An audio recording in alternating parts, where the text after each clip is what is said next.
morning. I'm Chris. I'm your Director of Religious Education. And this is Elizabeth. She's our new Child Care Coordinator.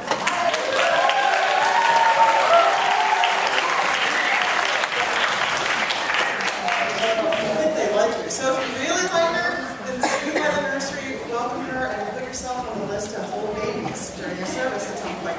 Elizabeth lives here in Manassas. She is a part-time student at Nova. And when she's not busy studying and doing other things, she's here taking care of our little tiny ones and doing a very, very good job of it. And I am aware that I have a huge kiss on my cheek, compliments of Sophia Catafast. So thank you and enjoy. All right, and so just to welcome all of you formally, I'm Becky Miller, and I want to welcome you to our Unitarian Universalist for fire service. And this is a safe community to seek and serve.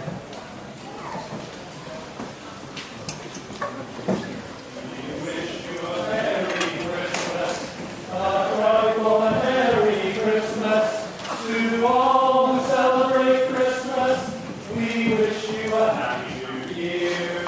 We wish you a Merry Christmas, a joyful and happy Kwanzaa. To all happy Kwanzaa, to all who celebrate Kwanzaa, we wish you a Merry Christmas, a joyful and happy Kwanzaa.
Celebrations of the birth of new hope, of the festival of lights, of the triumph of freedom.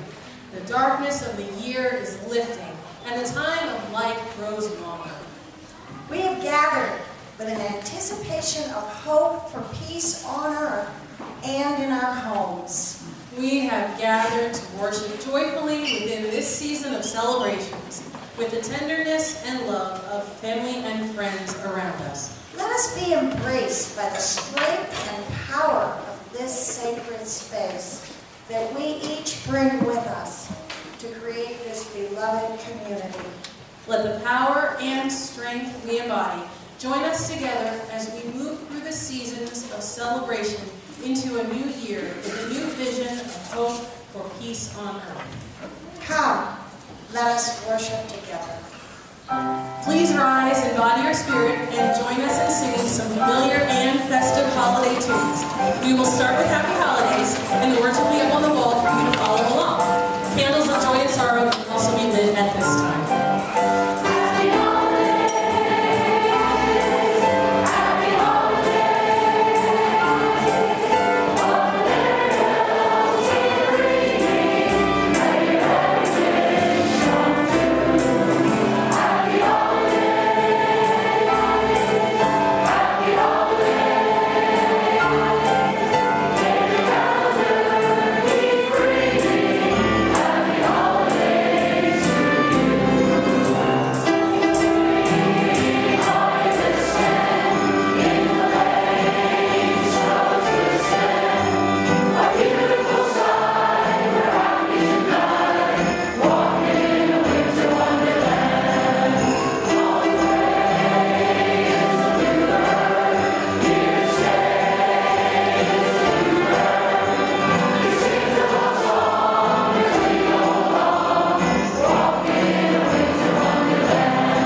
May the songs we sing lift our spirits. May the words we speak invigorate us. May the touch of hands, the sound of laughter, the sight of faces, new and familiar, restore us in faith. Amen.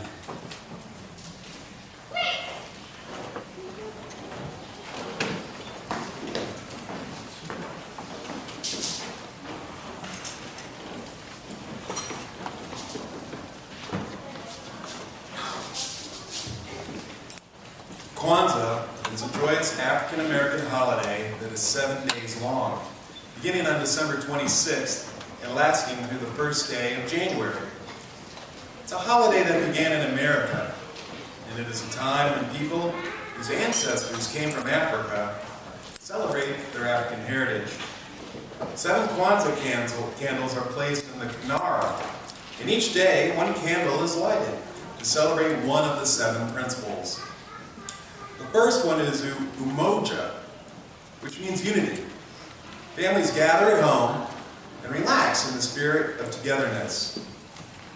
Kujikachulia is the second principle and means self-determination. This is the day to learn traditions like braiding hair and fancy styles, or learning to beat African rhythms on drums and gourds. On the third day, families light the candle for ujima, collective work and responsibility, and work together to get a family chore done.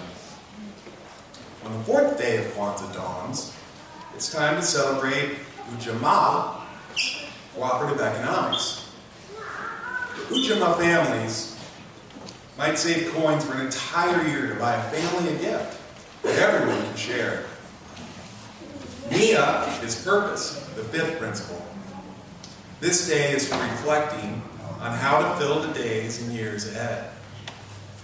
Some folks dream of life as an astronomer who peers at the stars, nestled in the dark night sky, or a trumpet player who bebops in a swinging jazz band. Nia, our purpose, is to do what makes us glad to be who we are. On the 6th day, Kuumba, or creativity, is celebrated by making up dances, sculpting mounds of clay, or reciting favorite rhymes. Faith is imani, the 7th Kwanzaa principle. To have faith is to believe that good will always happen. The last candle is lit, and there is a glorious feast. After dinner, the party begins. Everyone claps and shouts, rejoices and sings and dances to celebrate a happy Kwanzaa.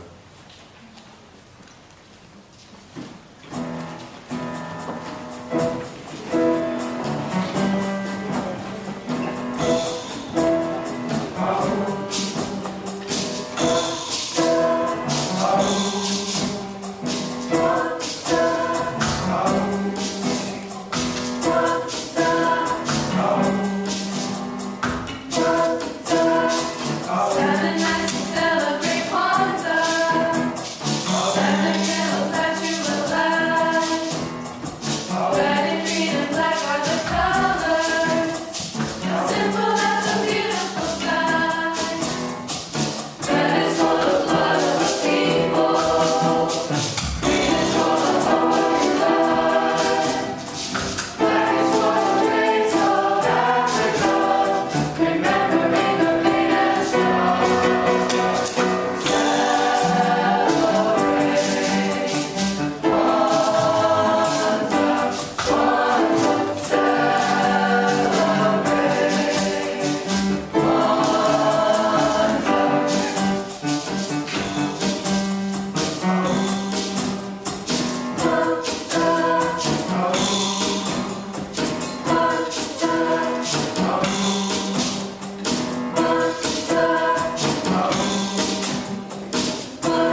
story illustrates the NIA principle of Kwanzaa, our purpose. And this story is about a green frog who lived in the forest. This frog was very sad because more than anything else in the world, he wanted to be a singer. Now I have to tell you, being a singer is not a sad thing in and of itself, except in this forest where birds did not sing, frogs did not sing, only the birds sang. So for a long time, Frog just sat on his lily pad, just singing to himself. But gradually, the music just began to bubble up and out of him, and he just couldn't hold it in anymore. So he went to see his parents. Mom! Dad! I don't want to be just a frog anymore. I want to be a singer! Well, his parents were a little concerned with this choice of career in the forest, but they loved their son and said, you know, if this is what you want to do, go for it, follow your dream. Frog was so excited with their reaction that he goes to see his friend.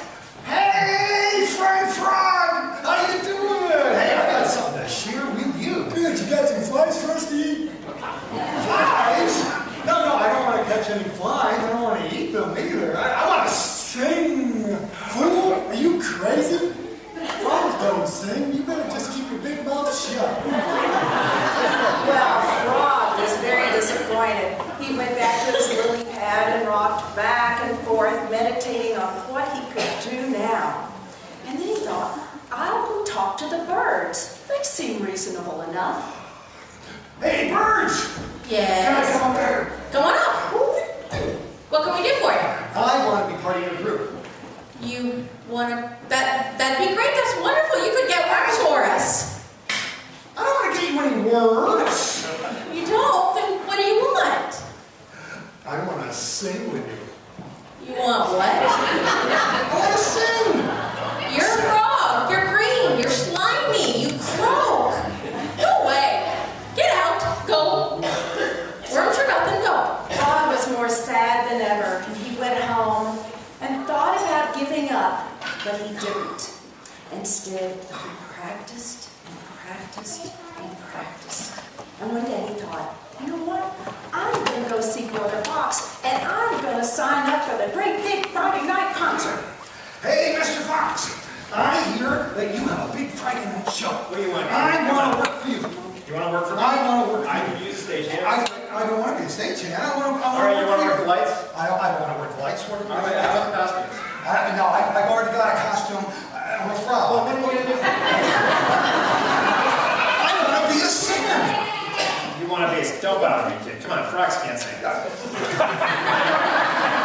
can. I want to sing for you. You want to sing for me? Yes. Friday night. All right, tell you what. You show up Friday night, 7 o'clock sharp, all right? Can you be there? Friday night sharp. Okay. Okay. Well, Frog was so excited he couldn't believe the good news. But what he didn't notice was Brother Fox going around to the other animals and whispering a plan. So it was Monday, and Tuesday, and then Wednesday, and then Thursday, and Friday, and finally it was the night of the big show. And Frog was so excited that he spent the entire day bathing. Before you know it, it's time for the show. Well, ladies and gentlemen, we've got a great show for you tonight. So we know what you're looking for in the main event. But first, we've got a special act. I've got a singing frog for you. Bring it out. For my first number today. Well, before Frog could even put a sentence at the end of that period, the elephant stood up and threw a pineapple at him and people started Frog was so afraid that he hid under the stage. Okay, calm down, everybody. That's all right. We're just working a few kinks out in our new comedy routine. But we know we're here to see a real singer, so here we go. The Birds!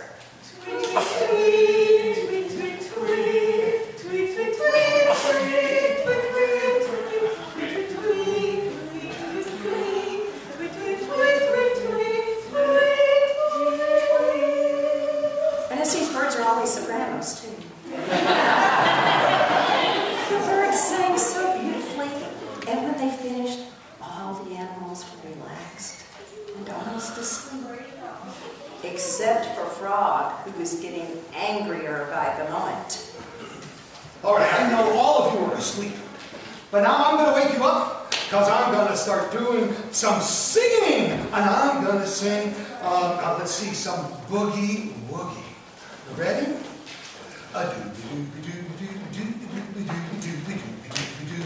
Well, gradually the animals opened their eyes, began to clap their paws, and some even stood up and danced, which they've never done before. Even the birds decided to sing back up to Frog. The place was rocking.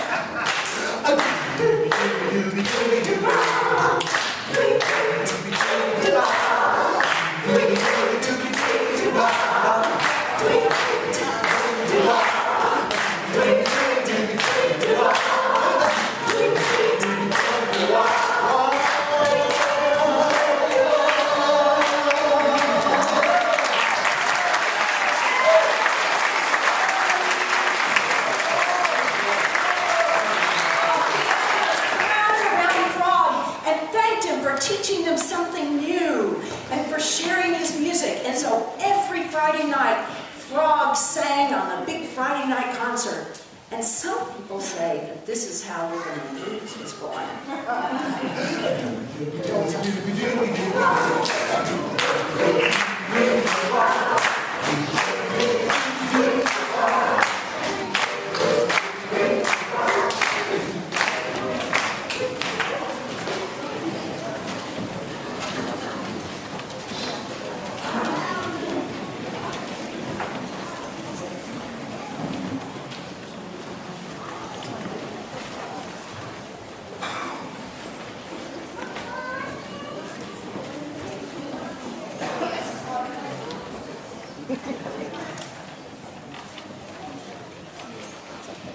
Outside, the snow is slowly, softly falling through the wintry night. In the house, the brass menorah sparkles with the candlelight. Children in a circle listen to the wondrous stories told of the daring Maccabees and the miracles of old. In the kitchen, pancakes sizzle, turning brown, they'll soon be done. Gifts are waiting to be opened, happy Hanukkah's begun.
morning, boys and girls. It's time for a story, and I need your help. Come on up.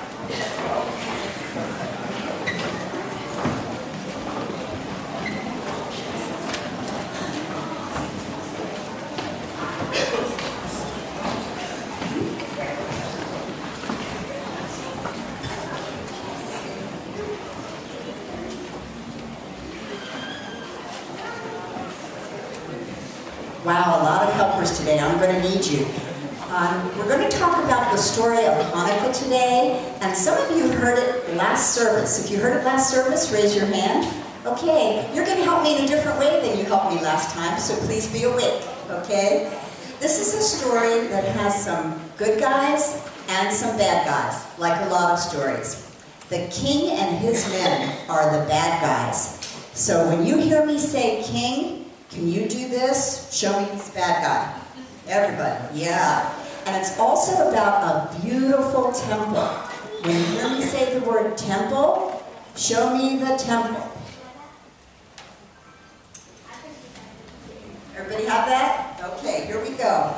This story took place a long, long time ago, more than 2,000 years ago. And it was in a place that we call Israel now, but they used to call Judea. And in Judea, the Jewish people lived as farmers and shepherds, and they were happy and peaceful people at that time.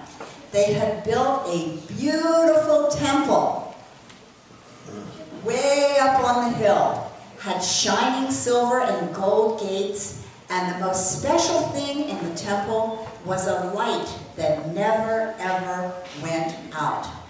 The everlasting light.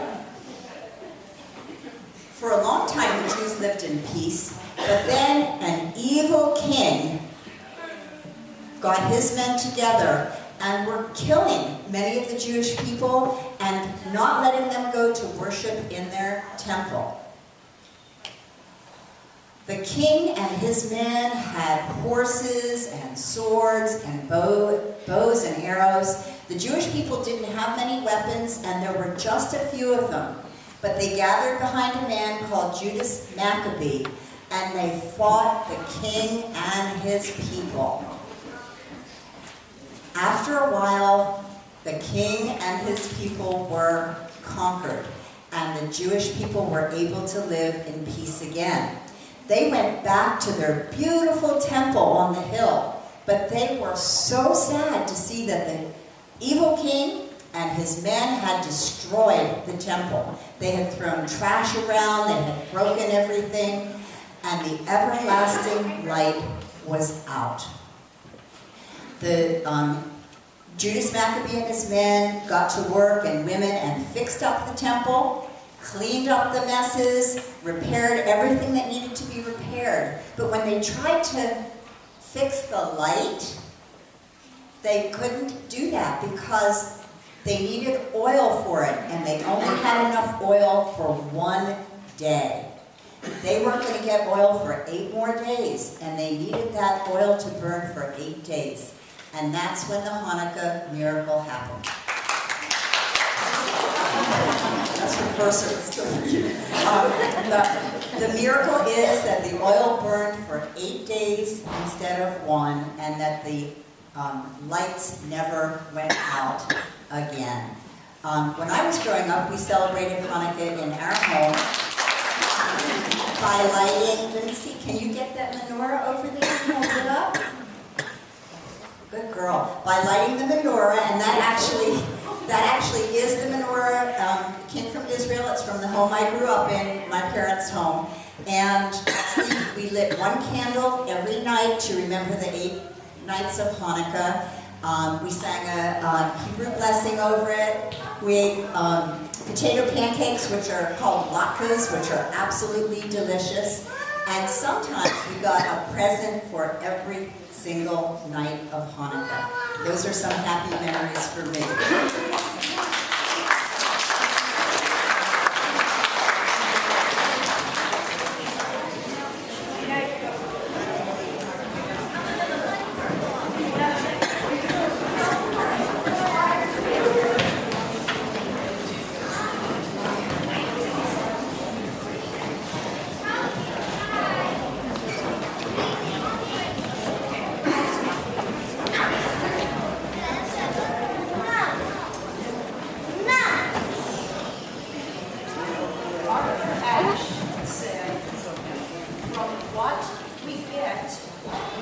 make a living.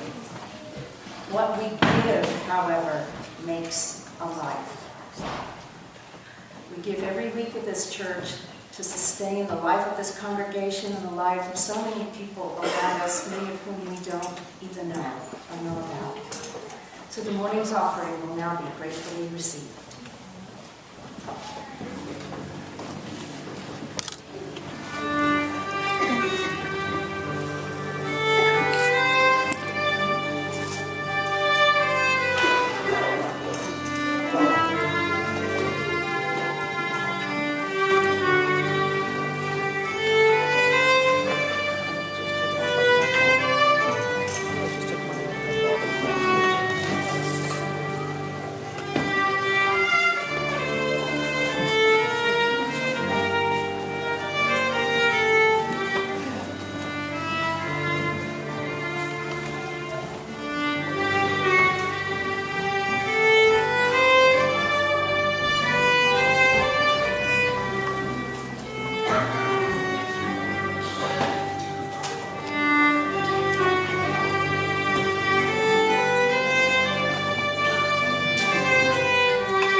Solstice falls on December 21st and is the shortest day of the year. Long ago, people did not understand that the earth tilts and moves around the sun. As the sun shone less each day, they feared that it would go away, leaving their world dark and cold. Later, when people learned that the sun would return after the solstice, they celebrated with many festivities. Over 2,000 years ago, Romans gave evergreen branches to their friends as a sign of good luck. Mistletoe and holly were hung in their homes as symbols of life and bringing strength to their families. About 1,000 years ago, the Incas of Peru held a festival in honor of the sun. They used a shiny surface to reflect the sun's rays onto fluffy, dry cotton, which then burst into flame. They carried the fire to their temples and kept it burning on the altars all year because it came from one of their gods, the sun. Europeans also celebrated the winter solstice. Druid priests of England and Ireland decorated oak trees with golden apples and candles to represent harvest and light. In Sweden, a festival of light celebrated the return of longer days. On St. Lucia's Day, girls wore crowns of evergreens and candles to rekindle the sun's fire as they delivered warm buns to family and friends. Boys went door to door singing to neighbors for a few coins. Today, St. Lucia's Day is still celebrated, but on December 13th as a part of Christmas. In church, women still sing the traditional St. Lucia song, which describes how St. Lucia overcame the darkness and found light.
Body or spirit as we sing in the Midwinter. It's your hymnal 241.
Christmas is the time when the idealism of the human heart comes to the fore.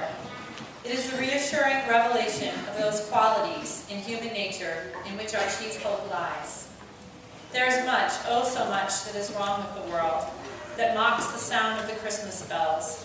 But as long as our hearts respond to the song of peace on earth, goodwill to all, as long as we have the grace to act on the injunction that it is more blessed to give than to receive, as long as we sincerely feel that the great ends of life are served in causes that transcend their petty personal interests, there is hope that we shall yet redeem ourselves from our woe.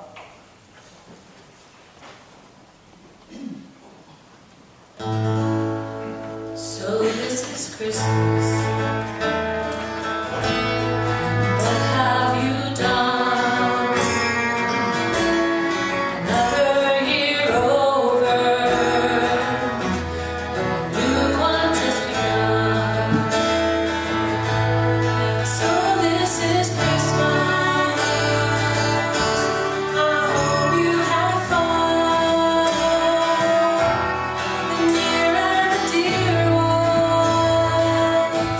the old and the young. A very Merry Christmas and a Happy New Year.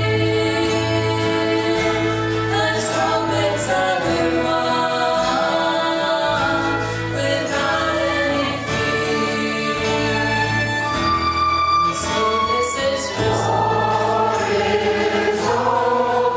And for you,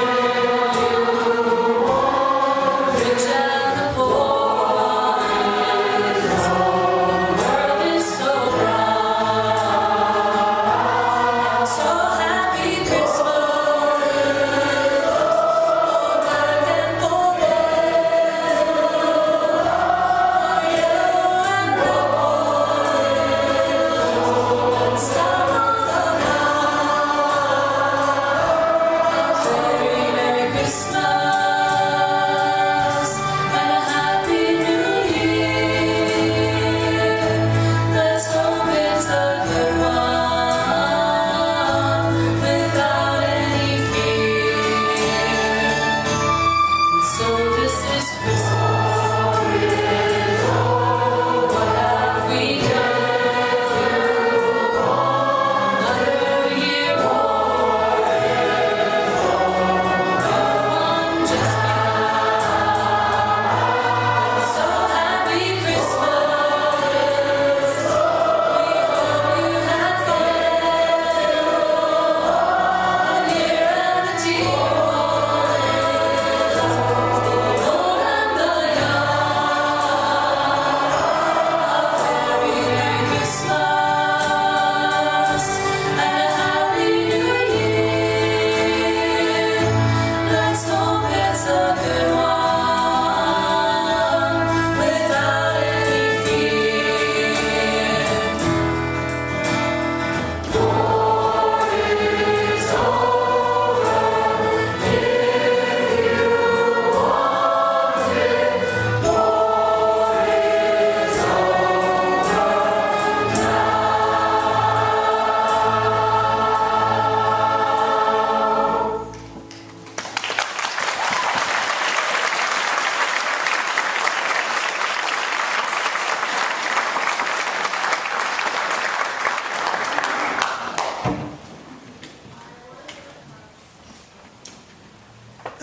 There are bridges and there are bridges.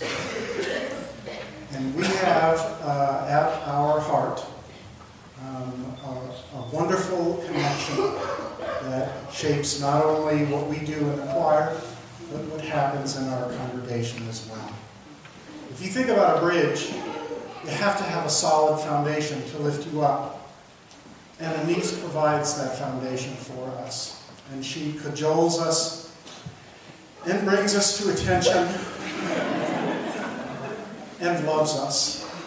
And that probably stands out as something that makes our foundation so much more stronger than it otherwise would be.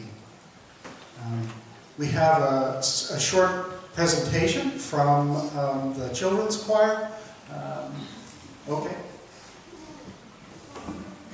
Go get your thing.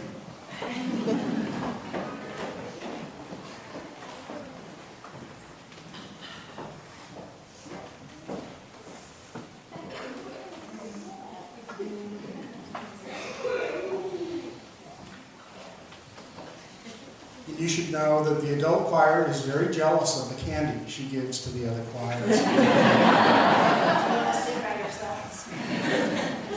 One last thing. I recently learned that on the violin there's a piece called the bridge, but in French it's called the heart.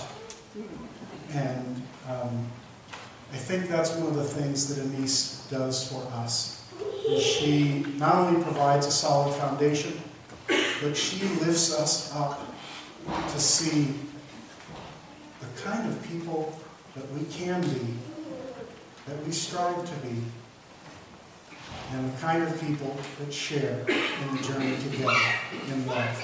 So we have some flowers, and there's a little bag here for you, but we actually didn't buy a bunch of gift cards for you this time. We collected the cash. As some of you may or may not know, but some of the instruments in the church are beginning to wear down. And we will soon be in a place where we're going to start trying to fund some better high-quality instruments. And so we have started, and our seed money comes to $400, and that's a beginning of an instrument, I don't know what you want to call it, a piano account. And so we hope you have some nice restaurant times and movies, but that's not what we gave you this time. So have a wonderful break, and thanks so much to our heart, Anise Hastings.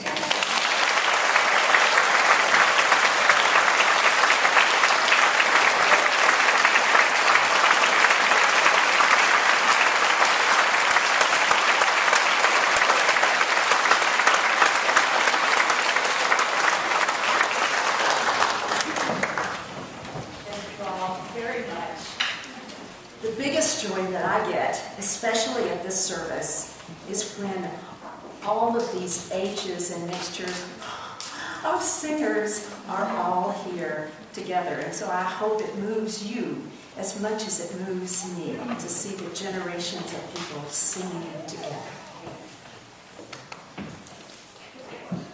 For peace sake, we need to do our best. For peace sake, let's put the hate to rest. For peace sake, it is never too late. For peace sake, let's rid our lives of hate. Love is really what we need. Together, we can plant the seed. For peace sake, let's work in harmony.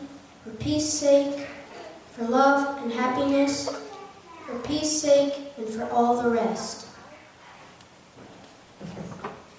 I believe that we can build a bridge to understand. We're all in this together. It never ever is too late. Together, let's rid our lives of hate. Let's do it for peace sake.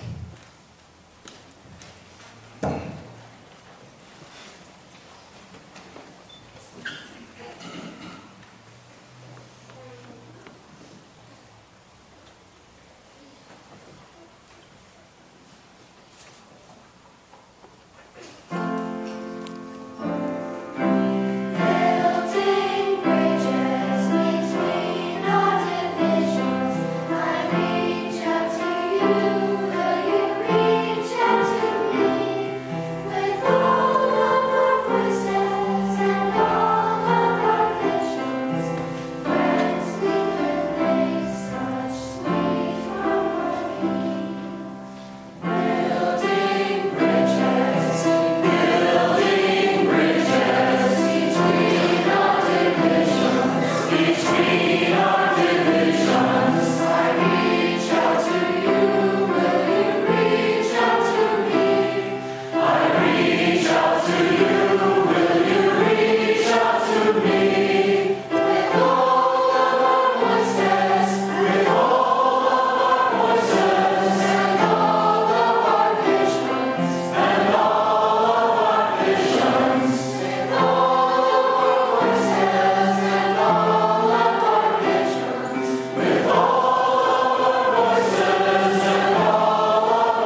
rise for our spoken and sung benedictions.